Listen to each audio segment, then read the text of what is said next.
Maria acordou sobressaltada com o som de sirenes e quando pelas ruas estreitas de Alfama, em Lisboa. Seu marido, João, já havia saído para o trabalho, deixando a cama fria e o apartamento silencioso, exceto pelo choro distante da filha de 2 anos no quarto ao lado.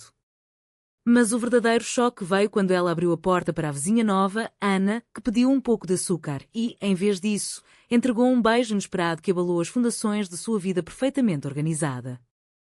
Naquele instante, Maria congelou, o corpo traído por um tremor que não era de medo, mas de algo proibido que ela havia enterrado há anos. Ana, com seus olhos azuis como o Tejo em dia de sol, recuou apenas o suficiente para sussurrar desculpa, mas eu vi nos teus olhos ontem à noite, referindo-se à conversa casual na escada do prédio antigo onde ambas moravam. Maria fechou a porta devagar, o coração disparado, sentindo o mundo girar enquanto se encostava na parede, questionando se aquilo havia mesmo acontecido ou se era um delírio matinal. Mas não era.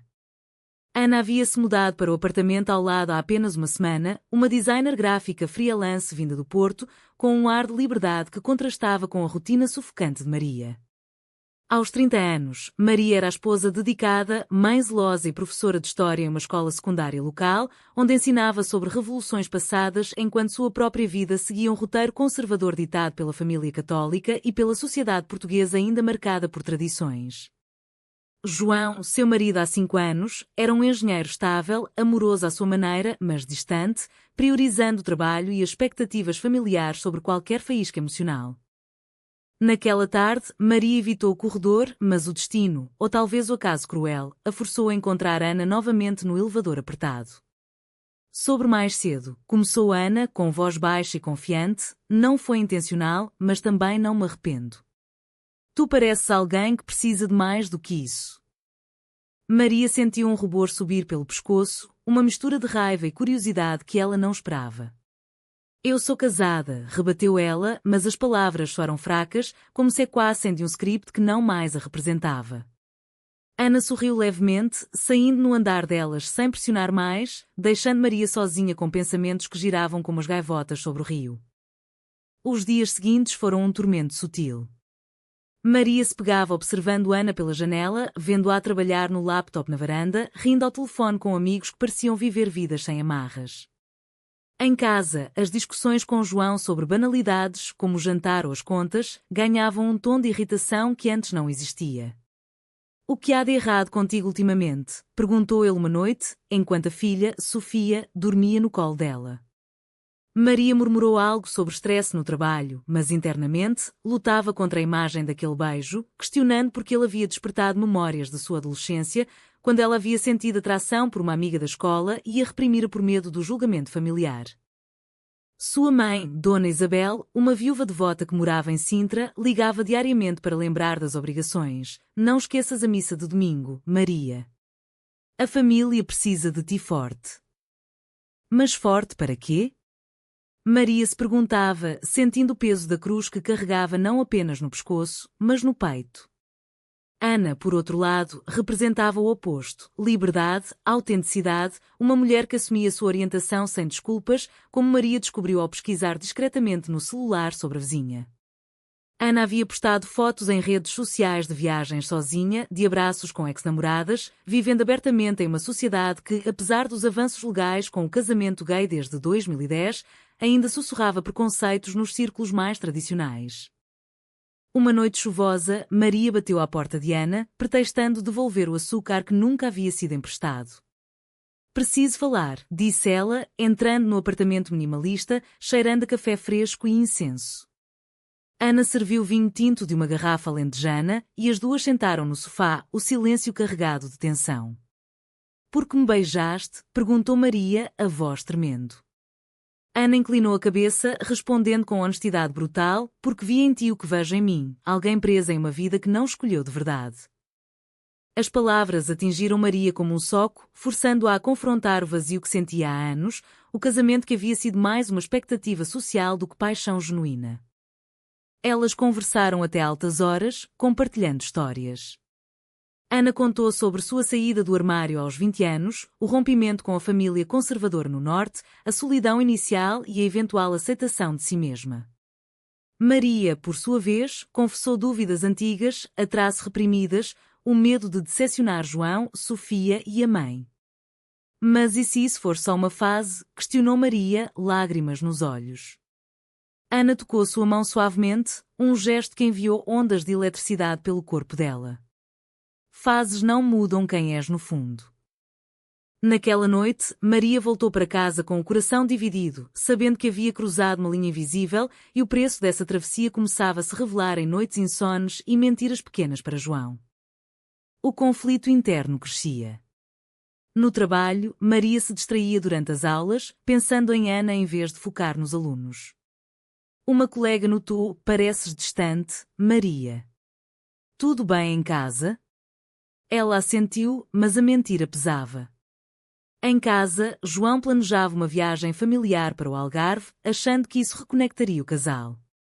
Vamos reacender a chama, disse ele, beijando-a na testa. Maria sorriu forçado, sentindo culpa por desejar os lábios de outra. Ana, percebendo a hesitação, enviou uma mensagem: não forces nada. Mas não ignores o que sentes. A tensão culminou em um jantar improvisado que Ana organizou para os vizinhos. João, sempre sociável, aceitou o convite, levando Sofia. No apartamento de Ana, a conversa fluiu, mas Maria sentia olhares trocados, toques acidentais que aceleravam seu pulso. Quando João foi ao banheiro, Ana sussurrou: tu mereces ser feliz, Maria. Com quem quer que seja. Aquilo foi o estopim.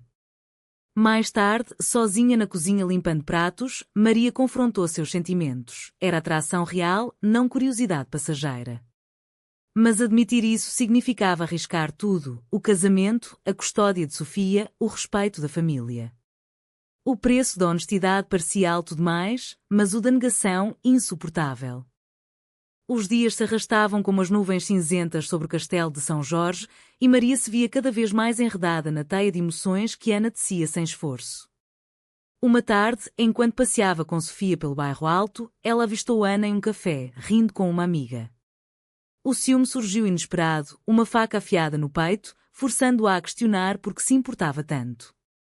Mamã, quem é aquela? Perguntou Sofia, apontando. Maria murmurou uma amiga, mas a palavra soou insuficiente para descrever o turbilhão interno. Decidida a confrontar, Maria marcou um encontro secreto com Ana em um parque afastado, longe dos olhares curiosos do prédio. Isso não pode continuar, disse ela, sentando no banco sob as árvores de jacarandá. Ana, com sua calma habitual, respondeu: o que é exatamente? A amizade ou o que sentimos? Maria hesitou, admitindo finalmente: eu sinto algo por ti, mas é errado. Tenho uma família. As lágrimas vieram e Ana abraçou, um gesto que durou mais do que o apropriado, mas que trouxe um conforto proibido. Errado para quem? Para a sociedade ou para ti mesma? Aquele abraço marcou o início de encontros clandestinos, cafés em bairros distantes, passeios noturnos pelas ruas empedradas de Lisboa, conversas profundas sobre sonhos reprimidos. Ana compartilhava histórias de relacionamentos passados, de como havia lutado contra o preconceito em empregos e círculos sociais, mesmo em uma Portugal progressista na lei, mas conservadora no dia-a-dia. As pessoas fingem aceitar, mas julgam nas costas, disse ela. Maria, por sua vez, revelava o peso da educação católica, as missas obrigatórias, as expectativas da mãe de que ela fosse a filha perfeita, casada e mãe devota. Minha avó dizia que o amor é sacrifício, não prazer, confessou Maria. Mas o prazer estava ali, nas risadas compartilhadas, nos toques sutis, na sensação de ser vista de verdade pela primeira vez. João notava as ausências. Onde foste hoje à tarde? Maria mentia sobre reuniões na escola, mas a culpa corroía, transformando o amor em um veneno doce. Uma noite, após uma discussão com João sobre finanças, ele queria economizar para uma casa maior, ela se sentia sufocada pela rotina. Maria fugiu para o apartamento de Ana. Não aguento mais fingir, desabafou. Ana a beijou novamente, dessa vez com consentimento mútuo, um beijo que selava uma aliança contra o mundo, mas que também iniciava a contagem regressiva para o caos. A família de Maria começou a suspeitar. Dona Isabel visitou inesperadamente, notando a distração da filha. Estás pálida, Maria. É o João? Ou algo pior? Maria negou, mas a mãe insistiu em uma confissão na igreja, onde o padre local, um homem idoso e rígido, falava sobre pecados da carne e a santidade do matrimônio. Sentada no banco de madeira, Maria orava por orientação, mas as respostas vinham na forma de mensagens de Ana: "Vem comigo esta noite. Vamos para o Chiado, só nós duas." A tentação era irresistível e Maria cedeu, deixando Sofia com João sob pretexto de uma saída com colegas. No Chiado, sob as luzes dos cafés históricos, Ana e Maria dançaram em um bar discreto, corpos próximos em uma multidão anônima. Pela primeira vez, Maria se sentiu viva, livre das correntes invisíveis. Mas o idílio durou pouco. Uma amiga da família as viu e comentou casualmente com Dona Isabel dias depois. Via Maria com uma mulher estranha, pareciam íntimas demais. A mãe confrontou Maria no telefone. "Quem é essa Ana? O que estás a fazer?" Maria gaguejou desculpas, mas o pânico se instalou. Ana, ao saber, aconselhou honestidade: "Diz a verdade. Esconder só piora." Mas para Maria, a verdade significava perder tudo: o respeito materno, a estabilidade familiar, talvez até Sofia em uma custódia disputada. O conflito escalou quando João encontrou uma mensagem no celular de Maria: "Saudades tuas, amor." Ele confrontou-a na cozinha, olhos cheios de dor e raiva. "Quem é ele?" Maria, tremendo, corrigiu: "É ela." "Ana?" O silêncio que se seguiu foi ensurdecedor. João, criado em uma família tradicional de Coimbra, lutou para processar: "Isso é uma piada? Tu és lésbica agora?" Maria chorou, explicando que não era agora, mas sempre, reprimido. "Eu te amo, João, mas não como deveria." Ele saiu batendo a porta, deixando Maria sozinha com Sofia, que acordou chorando. Naquela noite, Ana apareceu na porta, oferecendo apoio. "Vem ficar comigo." Mas Maria recusou, temendo piorar a situação. Os dias seguintes foram de negociações tensas. João queria terapia de casal, Dona Isabel invocava Deus e ameaçava cortar relações. "Pensa na Sofia. Que exemplo estás a dar?" Maria se sentia dilacerada, o amor por Ana colidindo com o dever maternal. Em uma sessão com um terapeuta recomendado pela igreja, ela confessou suas dúvidas, mas o profissional, influenciado por visões conservadoras, sugeriu que era uma fase causada por stress. "Reze e foque na família." Ana, furiosa ao saber, argumentou: "Eles querem te moldar, não te ajudar." A pressão social se intensificou. No trabalho, rumores circularam após uma colega ver Maria e Ana juntas. "Cuidado, as pessoas falam", avisou a diretora da escola.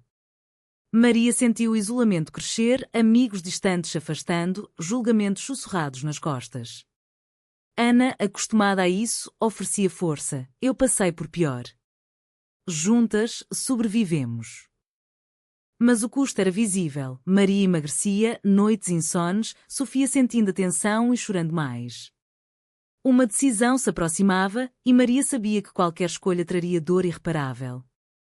A crise atingiu o ápice quando João, em um acesso de raiva, confrontou Ana diretamente no corredor do prédio. "Afasta-te da minha mulher", gritou ele, voz ecoando pelas paredes antigas. Ana, mantendo a compostura, respondeu: "Ela não é propriedade tua. É uma pessoa com sentimentos." Maria, ouvindo o barulho, interveio, puxando João para dentro do apartamento. "Para com isso, por favor." Mas o dano estava feito. Vizinhos espiavam pelas portas, fofocas se espalhavam como fogo em mato seco. Dona Isabel chegou no dia seguinte, bagagem em mãos, declarando que ficaria para salvar a família. "Tu estás possuída por ideias modernas, Maria. Isso é o diabo falando." Ela insistiu em orações diárias, visitas ao padre e até sugeriu um retiro espiritual em Fátima. Maria, exausta, cedeu parcialmente, mas seu coração estava com Ana, que enviava mensagens de encorajamento: "Não deixes que te controlem. Tu és forte." Em segredo, elas se encontravam em um hotel barato nos subúrbios, onde Maria desabafava: "Sinto que estou traindo todos." Ana a consolava: trair a viver uma mentira. Isso é libertação. Mas a libertação veio com preço. João pediu separação temporária, levando Sofia para a casa dos pais dele em Aveiro. Preciso de tempo para pensar e a miúda não pode ver isso. Maria concordou, coração partido ao ver a filha ir embora, lágrimas nos olhos pequenos de Sofia. Sozinha no apartamento vazio, ela se rendeu completamente a Ana, passando noites juntas, explorando uma intimidade emocional que nunca tivera com João. Eu te amo, confessou Maria uma madrugada, palavras que selavam seu destino. Ana retribuiu, mas avisou, isso vai doer mais antes de melhorar. A família de Ana, ironicamente mais aberta apesar do conservadorismo nortenho, ofereceu apoio remoto. Sua irmã ligou, se ela te faz feliz, luta por isso. Mas para Maria, a luta era interna, malta nocê entre o amor próprio e o dever familiar. Em uma missa forçada pela mãe, o sermão sobre adultério a atingiu como flechas. Os que traem o sacramento pagam com a alma. Dona Isabel, ao lado, apertava sua mão. Vê? Deus está falando contigo. Maria saiu correndo da igreja, correndo para os braços de Ana, onde encontrou refúgio temporário. O confronto familiar inevitável aconteceu em um almoço tenso na casa de Dona Isabel em Sintra. João estava lá, olhos frios, Sofia no colo da avó. Escolhe, Maria, nós ou ela. As palavras ecoaram, forçando uma decisão. Maria, voz trêmula, disse, eu escolho ser honesta. Amo a Ana. O silêncio foi quebrado por choros. Dona Isabel desmaiou dramaticamente, João saiu furioso, prometendo lutar pela custódia total. Tu não mereces ser mãe se és assim. A dor foi lancinante, Maria caindo de joelhos, questionando se o amor valia tamanha destruição. Ana a buscou, levando-a para um passeio pela Serra de Sintra, onde o ar fresco ajudou a clarear a mente.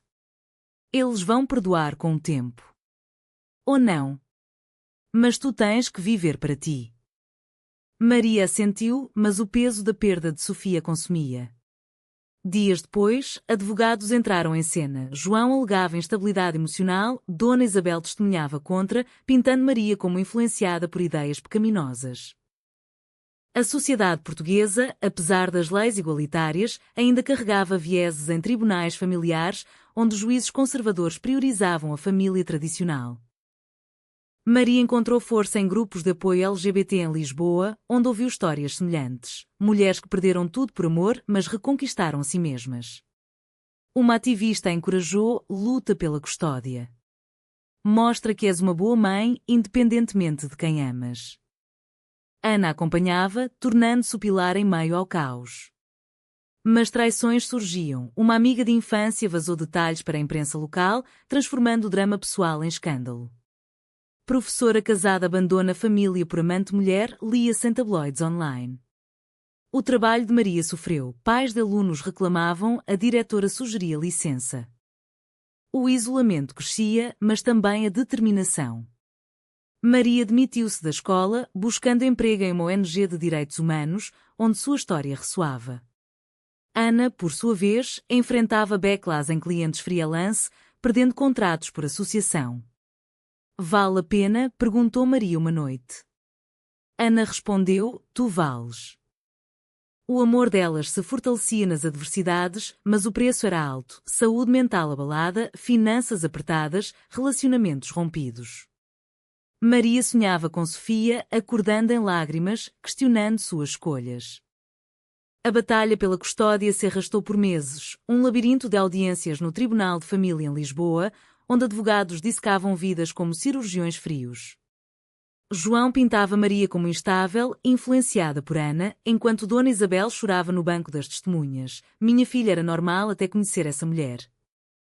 Maria, defendida por uma advogada especializada em direitos LGBT, argumentava sua capacidade maternal. Meu amor por Sofia não muda por quem eu amo.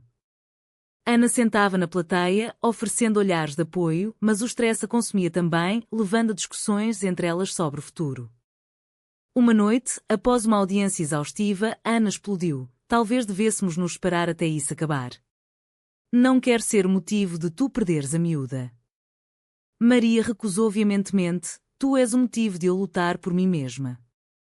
Mas a dúvida se instalou, um veneno sutil que testava a resiliência do relacionamento. Amigos de Ana aconselhavam paciência, enquanto Maria lidava com o ostracismo. Convites para festas familiares cessaram, primos distantes bloqueavam nas redes. A sociedade portuguesa, dividida entre progressismo urbano e conservadorismo rural, espelhava seu conflito interno. Em um momento de fraqueza, Maria considerou reconciliar com João por Sofia. Ele ligou: "Volta, Maria. Podemos tentar de novo." Mas o pensamento a repelia, seria outra prisão. Ana, sentindo a hesitação, confrontou: "Se queres voltar, vai. Mas não por medo." A honestidade salvou-as, levando a uma noite de conversas profundas sobre compromisso. "Eu escolhi-te, mesmo com um custo", disse Maria. Elas planejaram o futuro, mudar para o Porto, onde Ana tinha contatos, começar fresco. Mas o sonho esbarrava na realidade judicial. O juiz, um homem de meia idade com vieses sutis, questionava: "Como uma relação assim afeta a criança?" Maria respondeu com evidências de estudos sobre famílias diversas, mas o preconceito pairava. Dona Isabel interveio, oferecendo custódia compartilhada se Maria voltasse ao caminho certo. A oferta tentadora: ver Sofia diariamente, mas negar a si mesma. Ana, furiosa, argumentou em particular: "Isso é chantagem emocional." Maria concordou, rejeitando, mas o ato isolou ainda mais da mãe.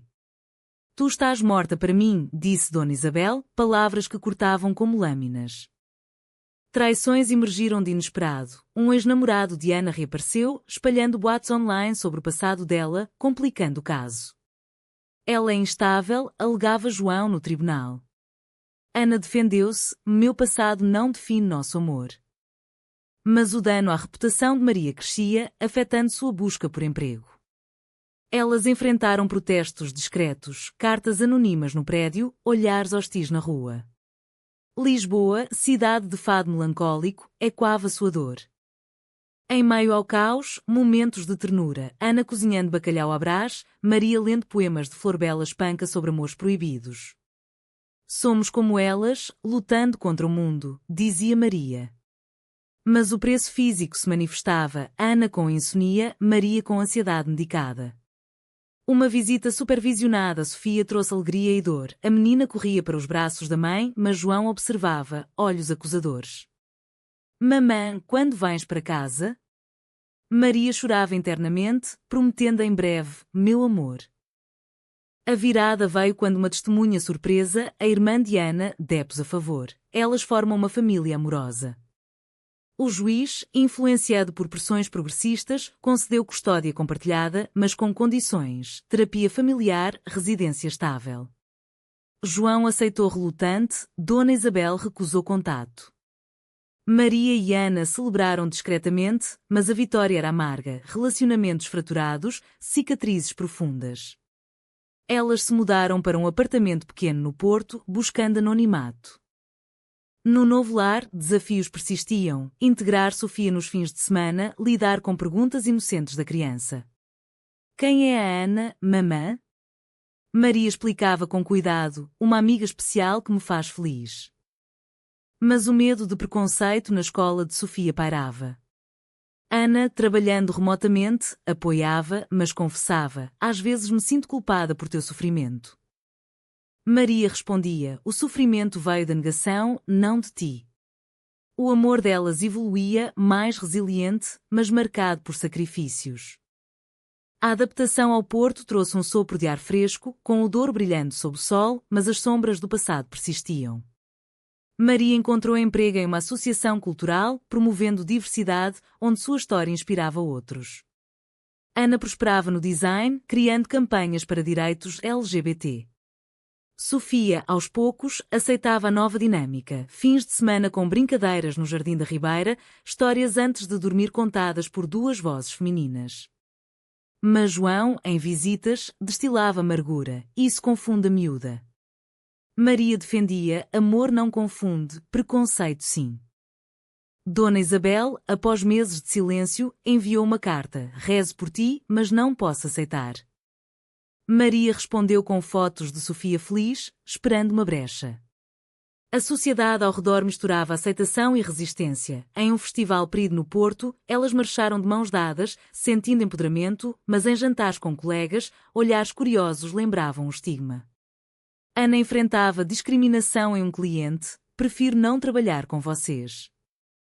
Elas boicotaram, fortalecendo laços com comunidades aliadas.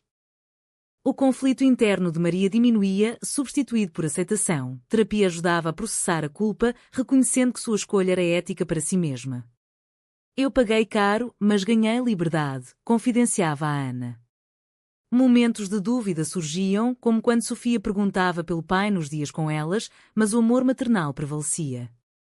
Uma traição final veio de um primo que vazou detalhes familiares para um blog conservador, reacendendo escândalo. Mulheres como elas destroem a família tradicional, lia-se. Maria rebateu publicamente em uma entrevista: a família é amor, não forma. A repercussão trouxe aliados, mensagens de apoio de estranhos, convites para palestras. Ana e Maria se tornaram símbolos inadvertidos de resiliência, mas o custo emocional era contínuo. Noites de choro por relacionamentos perdidos, terapia para Sofia processar a separação. João, eventualmente, encontrou uma nova parceira, aliviando tensões na custódia. Dona Isabel, em um gesto inesperado, apareceu no aniversário de Sofia, olhos marejados. Não entendo, mas amo a neta. Um passo pequeno, mas significativo. Anos se passaram, o amor de Maria e Ana amadurecendo em parceria sólida, marcada por viagens pelo Alentejo, risadas em praias desertas, apoio mútuo em carreiras. Sofia crescia confiante, aceitando as duas mães. Mas as cicatrizes permaneciam. Maria refletia sobre as escolhas, questionando se o caminho alternativo teria sido menos doloroso. Ana lembrava: o arrependimento vem da inação, não da coragem. No final, sentadas na varanda vendo o pôr do sol sobre o rio, Maria ponderava o preço pago: família fragmentada, carreira alterada, alma exposta. Mas o ganho, autenticidade, amor verdadeiro, superava. Ainda assim, a dúvida pairava em momentos quietos.